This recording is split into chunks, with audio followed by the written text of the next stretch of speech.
Eu quero que os irmãos abram o Evangelho de Lucas.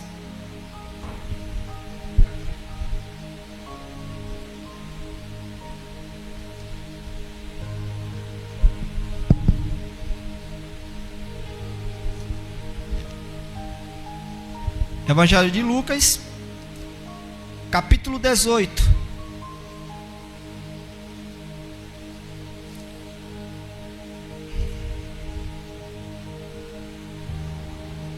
Lucas capítulo 18.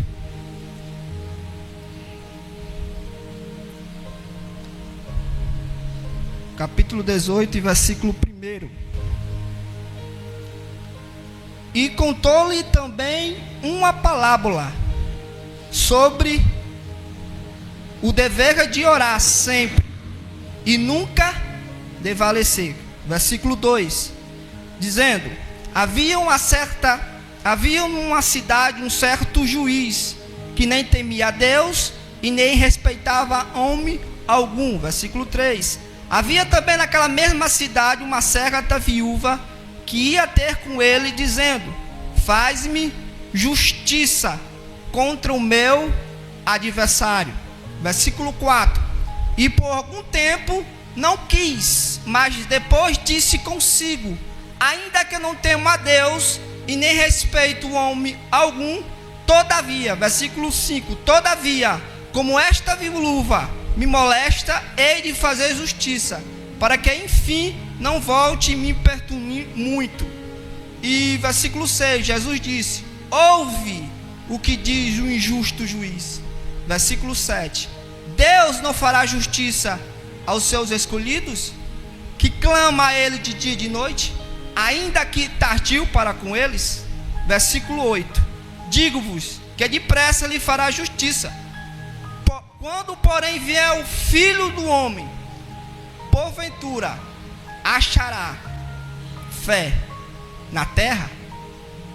Irmão, esse texto, ele é um ensinamento sobre o dever de orar.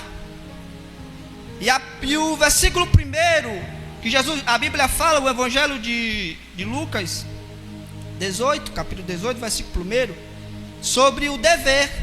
O que significa a palavra dever? Dever é uma obrigação. Ou seja, você vê que todo ser humano, irmão, ele tem um dever. Quer trabalhador, quer esposo, quer marido, quer filho. Todo ser humano, ele tem um dever. Todo ser humano, ele tem um dever. Assim é na nossa vida cristã. Nós temos o dever de orar, sem exceção. Quer obreiro, quer pastor, é todos. Todos nós temos o dever de orar. E na Bíblia Sagrada existem pessoas que oraram, que cumpriram o dever de orar, e Deus respondeu às suas orações, como está escrito lá em Gênesis capítulo 18, quando Abraão disse a Deus: Senhor, tu vai destruir o justo com o ímpio, como também o seu filho Isaque, em Gênesis capítulo 18 e versículo 19, que Isaque orou constantemente ao Senhor. Por quê? Porque Rebeca, sua esposa, não gerava filhos, e a Bíblia fala que o Senhor ouviu as orações de Isaque.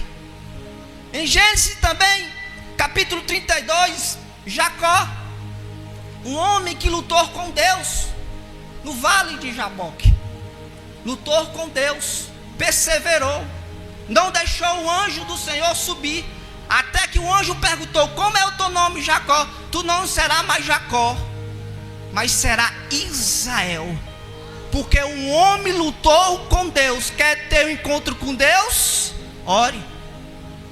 A Bíblia também fala, em Êxodo capítulo 17, Moisés, a Bíblia fala que o rei Malaque, mais conhecido como os Medianitas, os Malequitas, a Bíblia fala que ele peleja contra os filhos de Israel.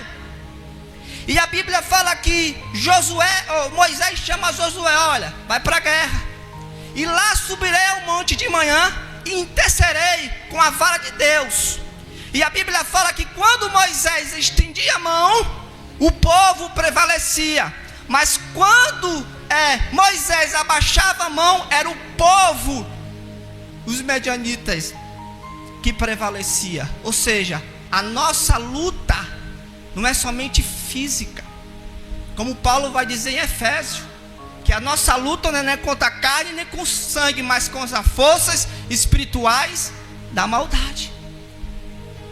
Nós temos que buscar em oração. A Bíblia fala também em Josué, capítulo 10. A Bíblia fala que Josué estava em uma série de peleja contra outras nações. E se chegasse à noite, Israel perderia a guerra. E o que é que Josué faz no capítulo 10? A Bíblia fala que Josué começa a falar com Deus. Ele fala assim: ó, Senhor, ele fala assim: lua para e sol para. E a Bíblia fala que o sol não teve pressa de se pôr o dia todo. Imagina aí o sol parado, a lua parada, porque o homem esteve em oração. Passou 7 horas, 8 horas, 9 horas da noite, e o sol parado. E Deus deu vitória ao povo. Como o rei Salomão, quando terminou de construir o templo, a Bíblia fala que quando Salomão terminou de construir o templo, Salomão ora. E quando ele termina de orar, a Bíblia fala que o Senhor desceu como fogo, e a glória do Senhor invadiu, encheu a casa. Quer ser visitado pelo Senhor? Ore. Gaste tempo em oração, que o Senhor, Ele vai te responder. Porque a gente vê na Bíblia que nenhum efeito que Deus fez. Escute só o que eu vou dizer. Existem várias maneiras de Deus falar comigo e com você, mas só existe uma maneira de eu e você falar com Deus: se a gente orar. E por isso que Jesus ensina o dever de orar sempre e nunca devalecer. O que significa a palavra devalecer?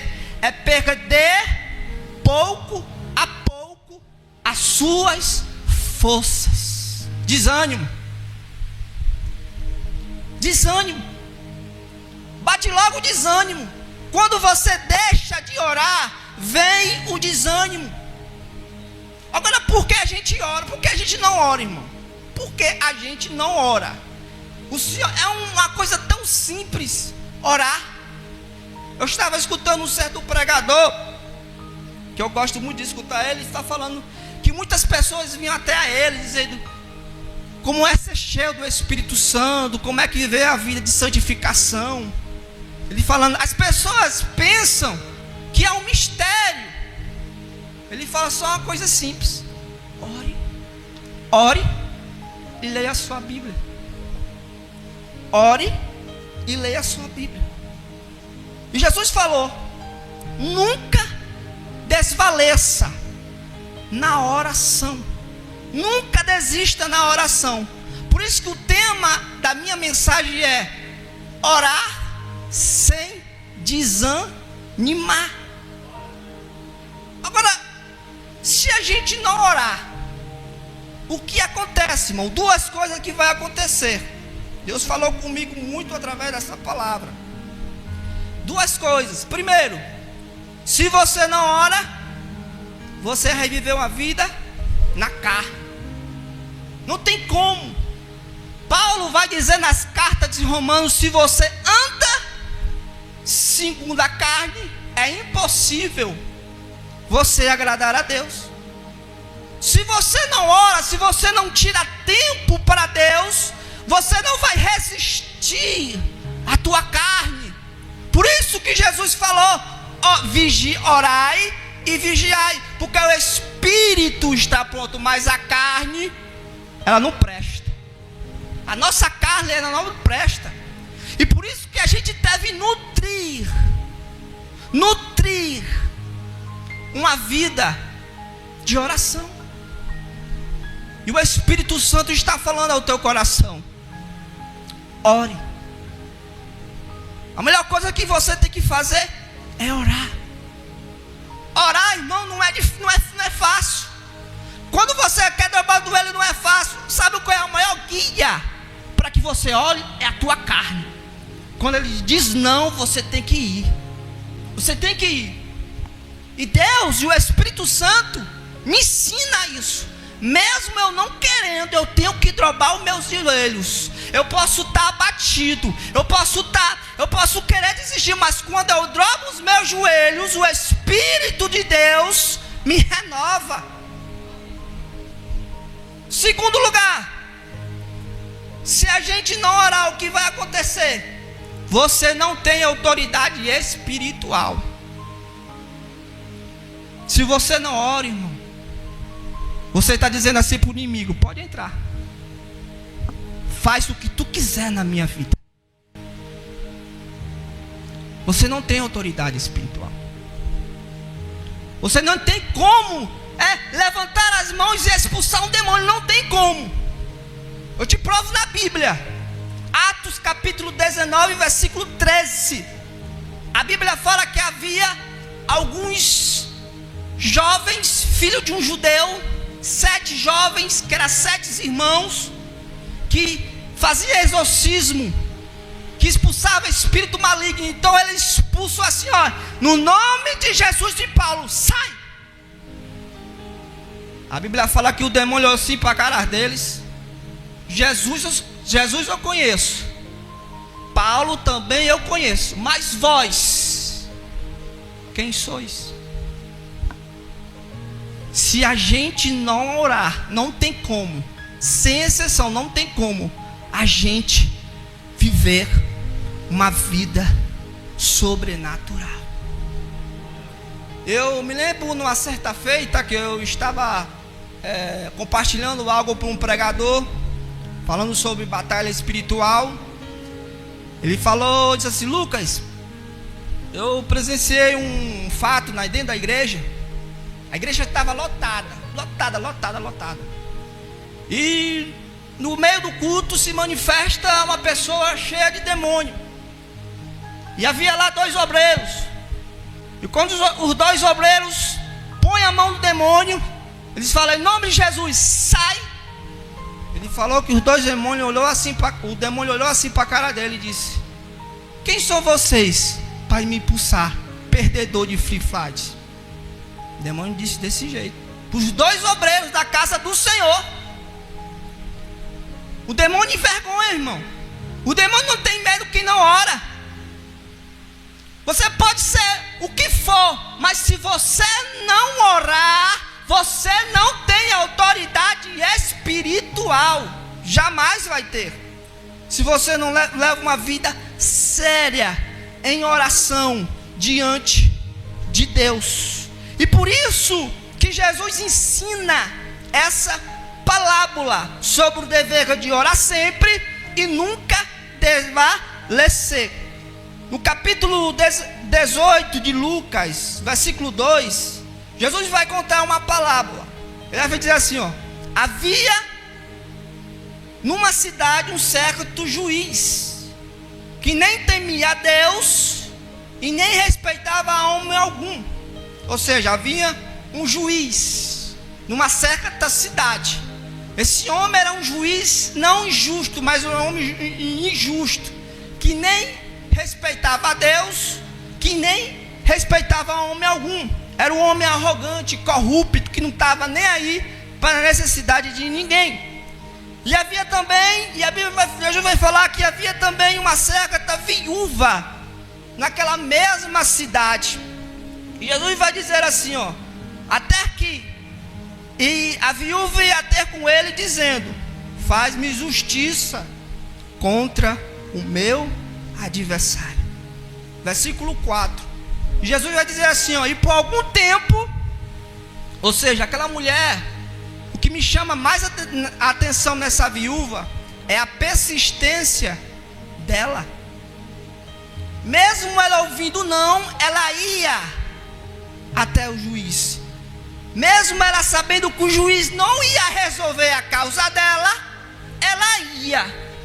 Mesmo que o juiz não estava nem aí pela causa dela, ela ia. Sabe o que se chama?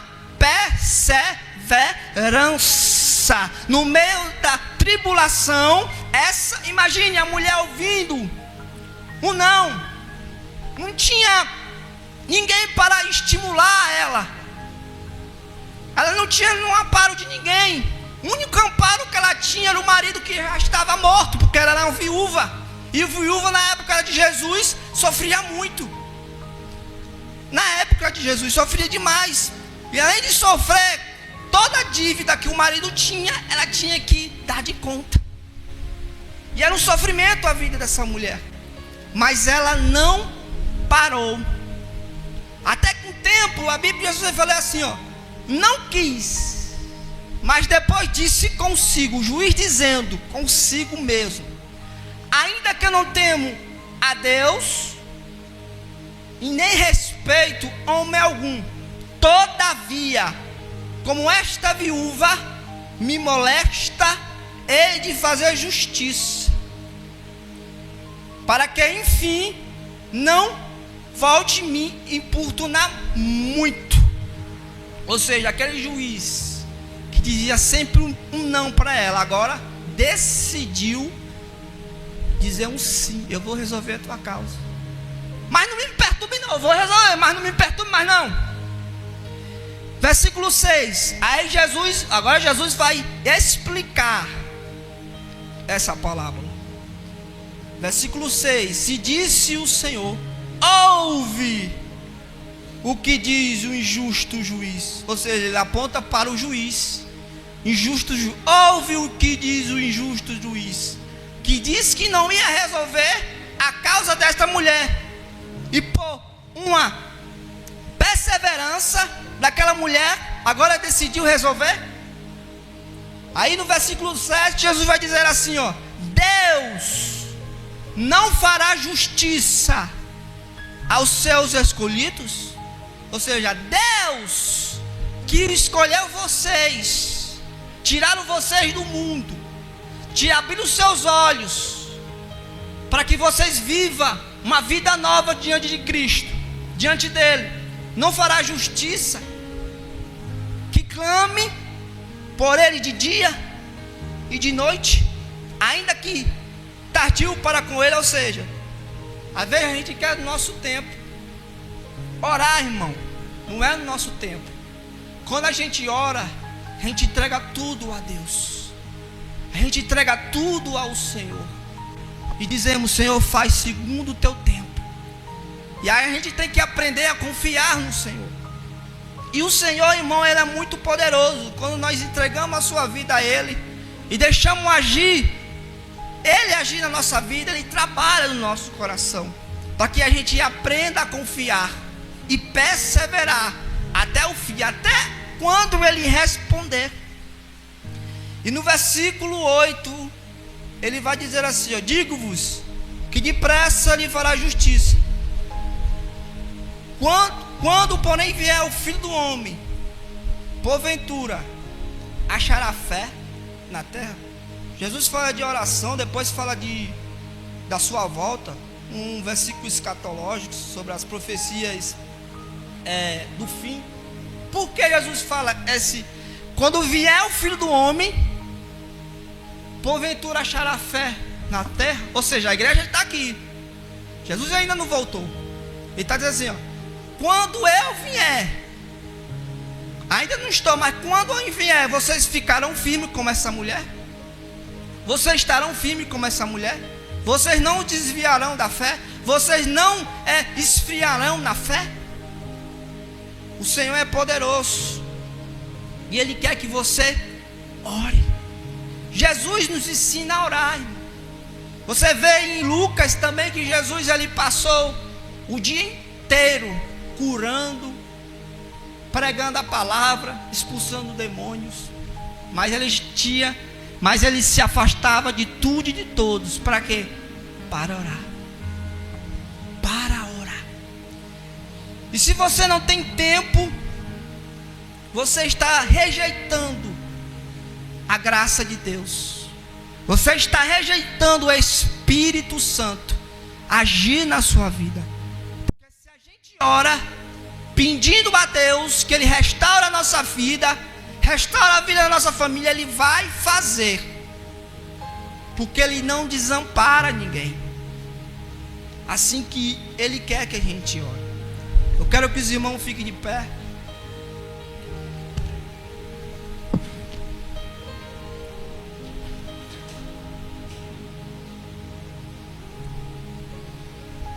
Feche os seus olhos. Que o Senhor fale com você profundamente através dessa palavra que Ele ministrou no nosso coração. Medite nesse hino. Talvez você, não sei, desanimou na caminhada, não está orando, mas o Espírito Santo, Ele conhece o teu coração. Ele sabe o que tu passou. E Ele está dizendo dentro do teu coração: começa a orar. Volte a orar. Eu te chamei foi para orar. Eu te chamei foi para interceder pela tua família. Eu não te chamei para tu parar. E Ele começa a botar o fogo dentro de você. Volta a essência. Volta ao primeiro amor. Comece a orar. Seja sincero para Deus. Aleluia, Jesus. Comece a clamar. Ele está aqui neste lugar. Ele está ouvindo o teu clamor. Ele está escutando a tua oração. Ele escuta o teu coração. A Bíblia fala que o sacrifício para o Senhor só um coração contrito e quebrantado. Aleluia. Deus está ouvindo a tua oração. Deus está ouvindo o teu clamor.